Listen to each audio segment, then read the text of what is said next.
All right, so number 2 talks about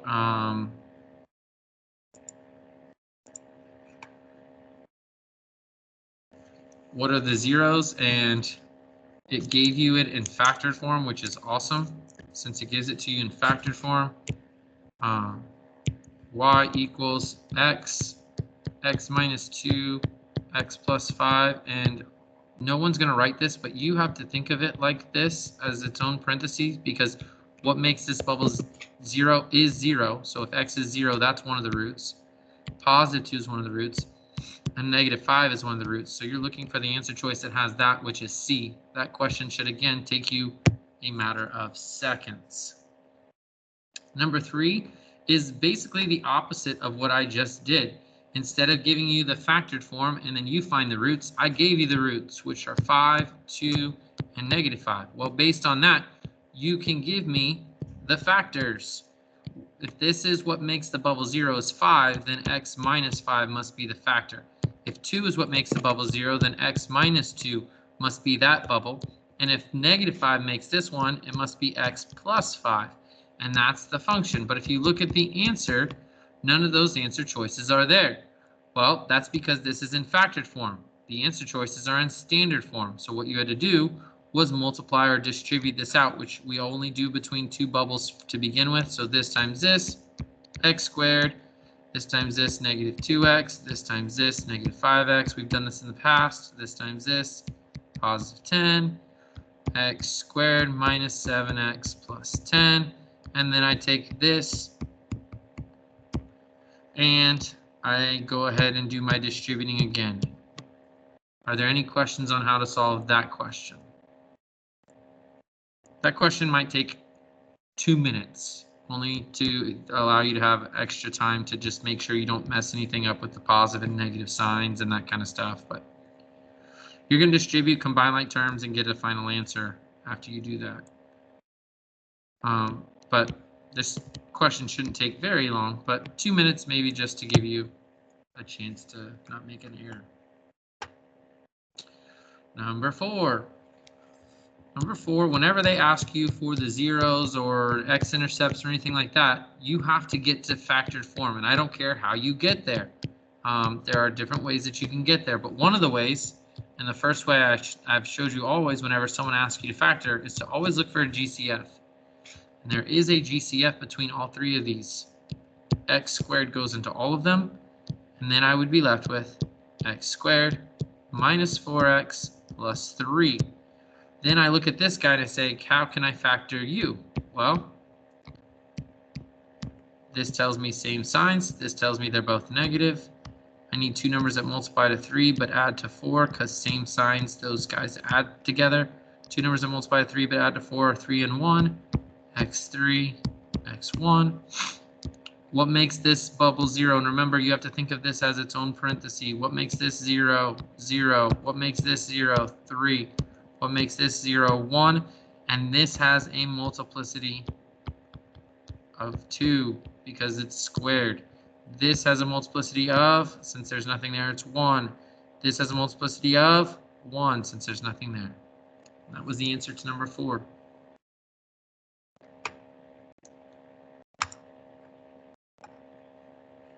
Number 5, any questions on how to do the rational root theorem?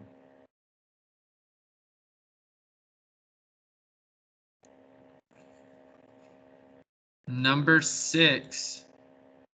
If I was going to do number 6, there was a fact that said if you have 5 plus the square root of 2, then I guarantee you have to have 5 minus the square root of 2. They must come in conjugate pairs. If I have 3, that does not mean that I necessarily have to have negative 3. Nope, that's not what that means.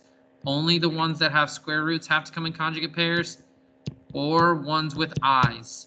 Any imaginaries have to come in conjugate pairs.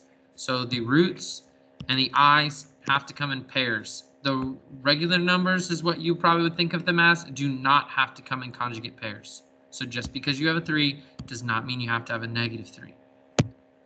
So I'm going to use that fact for this question. If they tell me that 3 plus the square root of 6 is a root and 2 minus the square root of 5 is a root, and it says find 2 other roots, 3 minus the square root, the conjugate pair for that has to be there, and 2 plus the square root of 5 has to be the other one. So I would be looking for this for my answer. Again, that question shouldn't take but 10 seconds. And the reason I'm telling you this is for time's sake, where you need to be spending the majority of your time come Monday. Finally, for the easy ones, number 7 says a cubic function. Well, as soon as I hear the word cubic, I know that it means it's x to the third power, which means there should be 3 x-intercepts, zeros, or roots, whatever you want to call them, because it says it has roots. It says that it has the root of this, which is an x-intercept. It has a root of this, and it says find the other missing one. Well, if I know this one is there, I know this one has to be there. That's that conjugate pair idea. Again, shouldn't take you more than 10 seconds to get that done. Questions so far on any of the ones that I have gone over?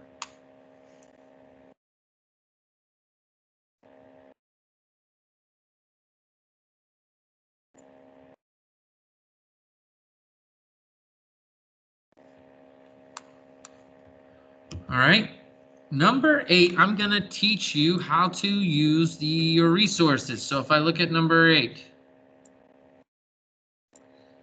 I will actually ask someone to answer this. So someone help me out. Why on number 8 can I get rid of 2 of my answer choices, and which 2 can I get rid of?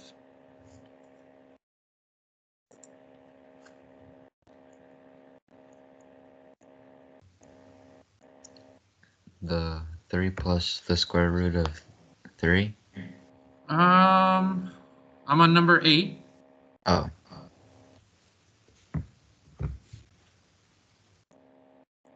Jonah, do you know why I can get rid of 2 of my answer choices and which 2 I can get rid of?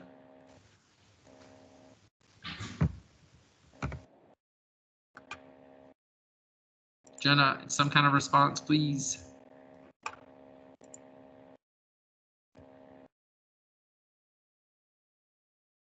Are you asking for me?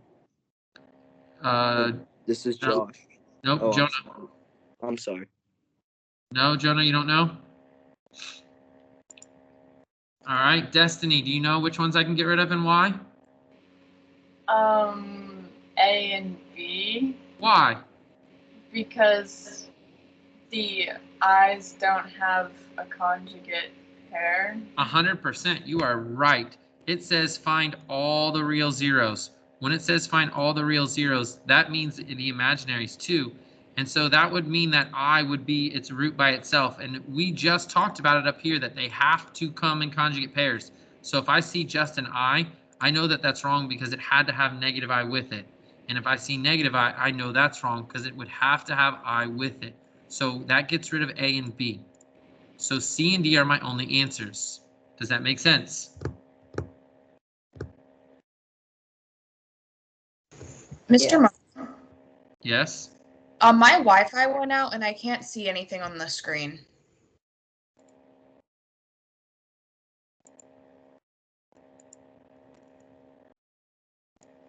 There we go. Thank you. You're welcome. It's been doing that lately. Whenever someone gets kicked, sometimes when they come back, it doesn't work. All right. Does anyone have questions on what I just stated about why I can get rid of A and B? I am okay with you knowing that because it's not like you just got rid of A and B just because. You got rid of A and B because you actually know something. Like you know that they have to come in conjugate pairs. So that's part of tests, right? Is using common sense, using your resources, knowing what you know to go ahead and weed out some of the answers. So 100%, I'm cool with you getting rid of those 2 because of that fact. What's the only difference between C and D?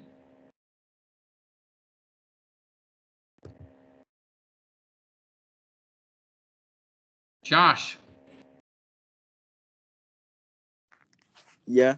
What's the only difference between C and D? C and D. You hope you're looking at the computer screen. The answer is C and D. Oh, I was looking at the problem below, and I'm sorry. The answers for it. Number 8. We're on number 8. What's the only difference between C and D? The 3. Right. So that would mean if 3 is a root of this, then C would have to be my answer. If 3 is not a root of this, then D would have to be my answer. Kelly, Yes. why would it be weird that D would be my answer? I'll give you a hint. Because of the the function. It's to the 5th power Which means what? that you would need 5 roots. So how could D still be the answer? How come I actually, it's true, I can't get rid of D only because there's 4 roots. I can't get rid of it. Why? Maybe What there's could- multiplicity. Right. One of these might have a multiplicity. So you can't look at it and go, oh, it's to the 5th, so there has to be 5, so C has to be my answer. No. This one of these might have a multiplicity, and they wouldn't say that in the answer choice. It would just be, these are the roots. They wouldn't tell you if it had a multiplicity. So you can't just get rid of D because it only has 4. So I can check 3 and use long division for it. And if it works, then C is my answer. I will tell you they messed up. This should have been a positive 72.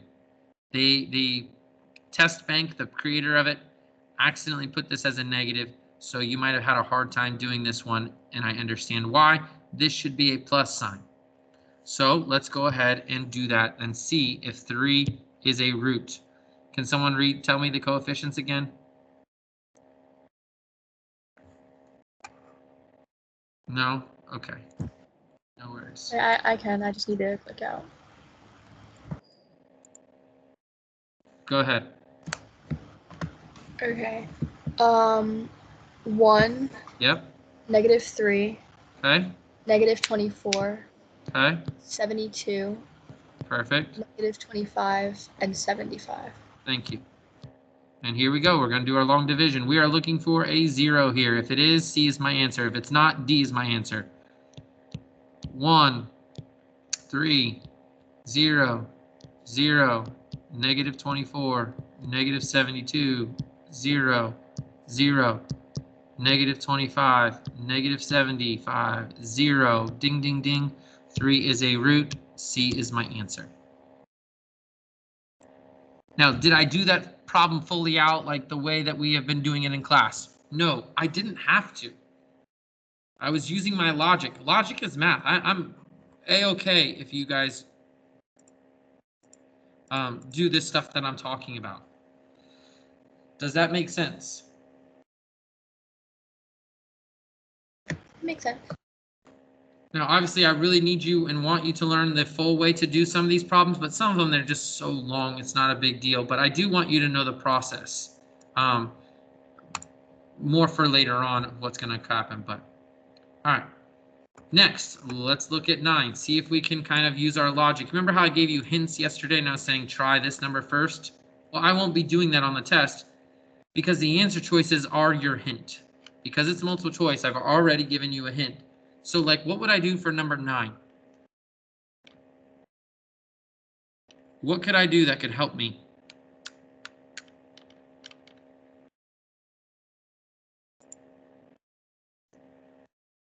Isabella? You could also do long division too. No, I don't want to do long division. I still want to stay with that synthetic because it's faster. But what number could I use for synthetic? You could use 5. Yeah.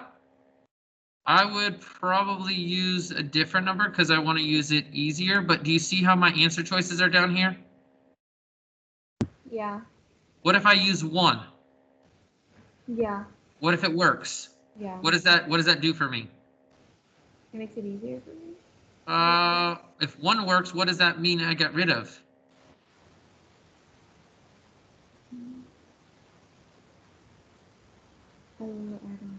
If 1 is a root, does A have 1 in the answer choices? Yeah. 1? Not negative. I didn't say negative. Does it have 1? Yes. And A? Answer choice A. Are you with me right here? There's no 1 here.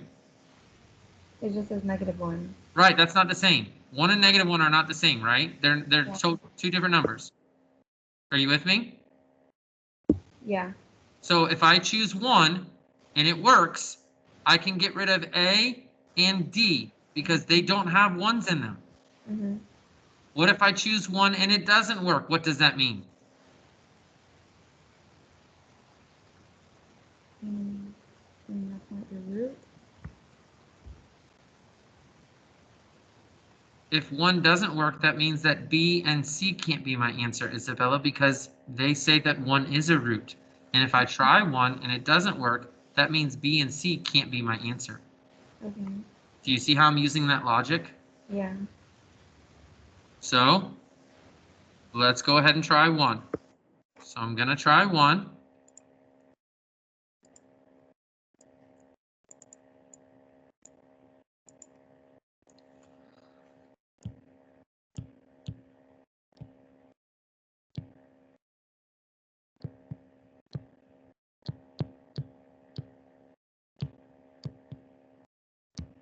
Drop it down. 2, 2, -3, -3, 50, 50, -75, -75, 0. What does that mean? That means that one was a root. What does that get rid of for me? Gets rid of answer choice A and D because they do not have that. Looking at B and C now, because those are the only answer choices I have. If I look at B and C, what do I notice is the same in both B and C? The fraction. 3/2. 3/2. So what does that mean I'm going to try? So I can rewrite this, right? I can rewrite that thing as now x minus 1 times, use this to rewrite now, x to the third, 2x to the third, minus 3x squared plus 50x minus 75. And I can go, okay, now let's try to break u down. And what do we know has to be a root of it because it's in both of our answer choices left? 3/2. So I'm going to use long division. And yes, you can use fractions in the long division. It's only multiplying and adding with fractions. You all should be capable of doing that. We've done that since 4th grade. Drop it down to 2 times 3/2. Okay, I'll do it over here. 3/2 times 2. Well, I can cross simplify. Top times top, 3/1, which is just a 3. -3 plus 3 is 0. Multiply that, you get a 0. Add those, you get 50. 3/2 times 50. Again, I can cross simplify or reduce. That's a 1. That's a 25. That turns into a 75/1, which is 75. And boom, I've got that. So now I made this become x minus 1, x minus 3/2. That's from right here. And then finally, I get 2x squared plus 50. Well, the whole idea is to find the roots of this, which means what makes this bubble 0? What makes this bubble 0? And when I go to this one, that's a 50. I try to factor it, and when I try to factor it, it's not factorable. So I have two options. Technically, you could do the quadratic equation. It would be long, kind of tedious, and a pain in the butt. But I actually don't have to do the quadratic because I only have one type of x. And when I have one type of x, we talked about in the beginning of the year how we can do what we call isolation. So what I can do is what makes this bubble 0? 1. What makes this bubble 0? 3/2. So there's 2 of the roots. I'm going to find the other 2 by setting this equal to 0. Now, if this bubble had this left, would I be able to solve this one by doing isolation? No. Why? There's 2 types of x's. So what would I have to do if this isn't factorable? I can't isolate. What would I have to call on? The quadratic equation. And you'd have to do the full quadratic equation to figure out that answer. The next question, I believe, does that. But this one, I can do a shortcut. I can isolate. All I'm doing is getting the x by itself. I'm doing basic algebra, moving things from one side to the other by doing the opposite.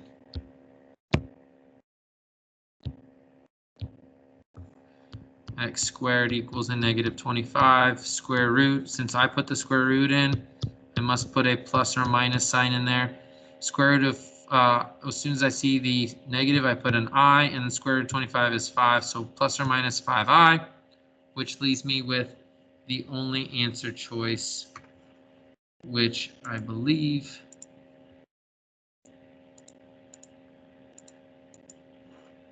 there it is B.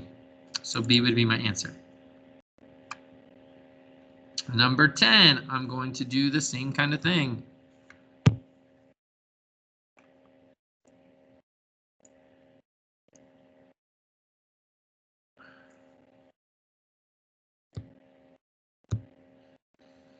I'm going to kind of cheat. What number would I try to use? Isabella, we just went over this. I want to make sure you understand this. Since I have my test up here, what number would I possibly try? -4. Okay, you could try -4. Can we try 4 instead? Yeah. Why would I try 4? Because that's your root. Because I don't like negatives. Yeah. It's just me being personal. It doesn't matter if you did technically, you could do -4. That would be a great choice. I would personally choose 4 over -4, just the simple fact because it's positive.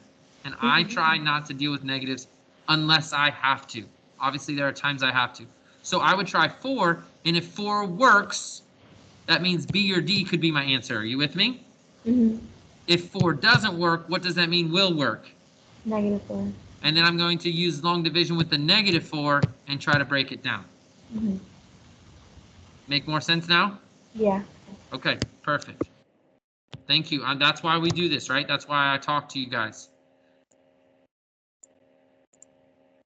So here we go.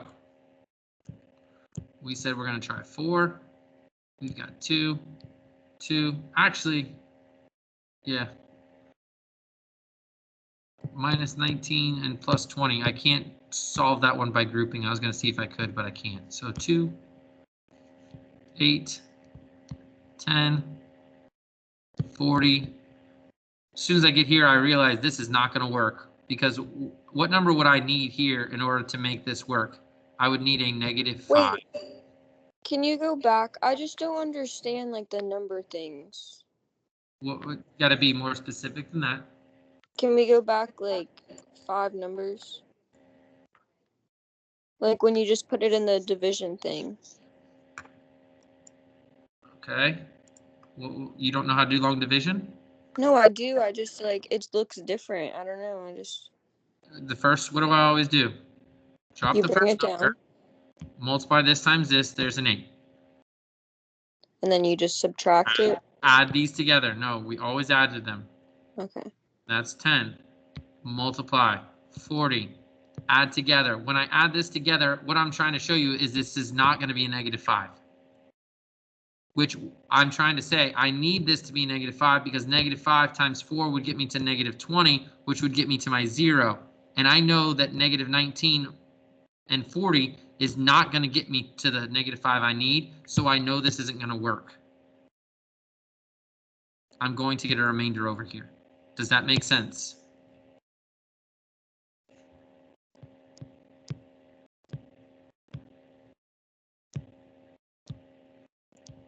So I'm going to try with a -4. 2, -8, -6, +24, +5, -20, ding, ding, ding, we got a winner. So that means that I can rewrite all that stuff as x plus 4. And then the leftover can be written as 2x squared minus 6x plus 5. What we said is we're going to try to factor this again. Well, I try perfect squares, no. Difference of squares, no. Greatest common factors, no. None of that crap works, no, no, no, no, no. So I go, my a is not 1. So I have to do 5 times 2, which is 10. So that's my target number. This says same signs. I need 2 numbers that multiply to 10 but add to 6. Well, 1 and 10 don't add to 6. 2 and 5 don't add to 6. What does that mean that this is not? It is not factorable. What does that mean I have to do in order to solve this? Because this has x squareds and x's in it, I have to do the big guy. Got to call out the quadratic. So my first bubble is -4 answer. That's what makes this 0. That's one of the roots. And then I'm going to do the quadratic formula to find the other two, which says opposite of b, 6, plus or minus the square root of b squared, which is 36, minus 2 times 2, which is 4, times 5, which is 40. I just did the minus 2, opposite of b minus 2ac. Is it 4ac?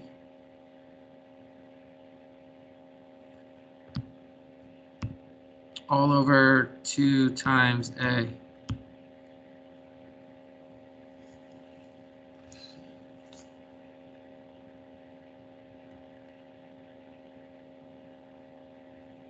Hold on.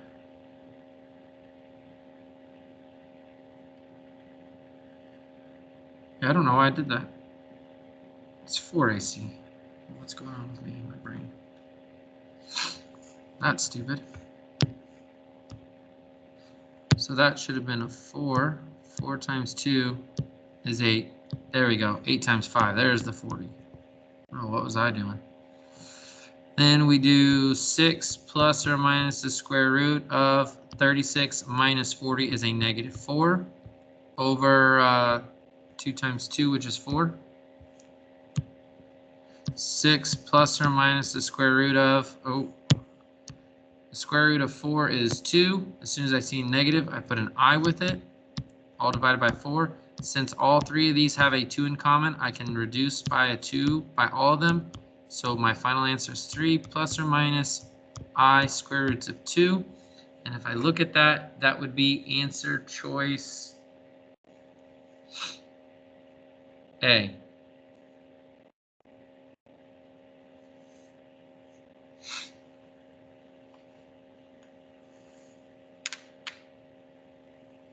Number 11 is very similar, except I can actually do this one, I believe, a little bit different.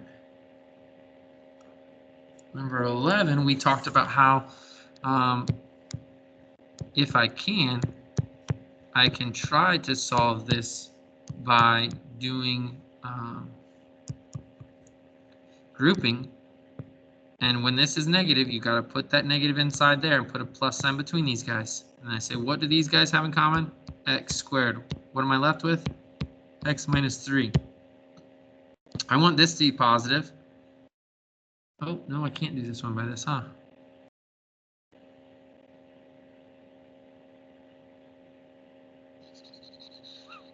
Huh. Oh, that's right.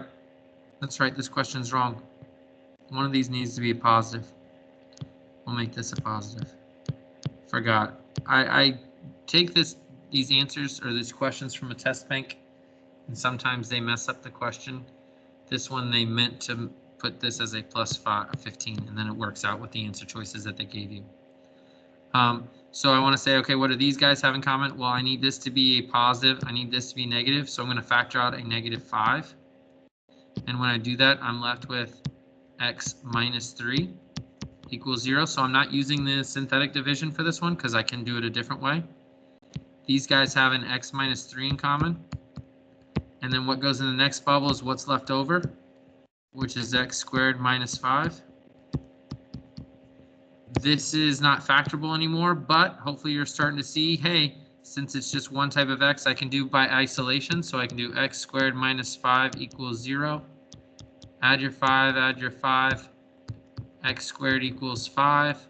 Square root it, square root. X equals plus or minus the square root of 5. So your three answers would be square root of 5 and negative square root of 5. So your answer would be 3.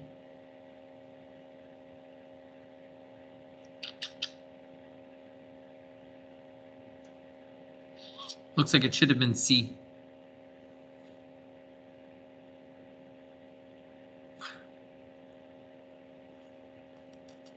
But they messed up on that too. So that would be your answer choices. That's it for the test. We have a little more time, I'm going to stop recording. What are some of the questions you would like me to go back over?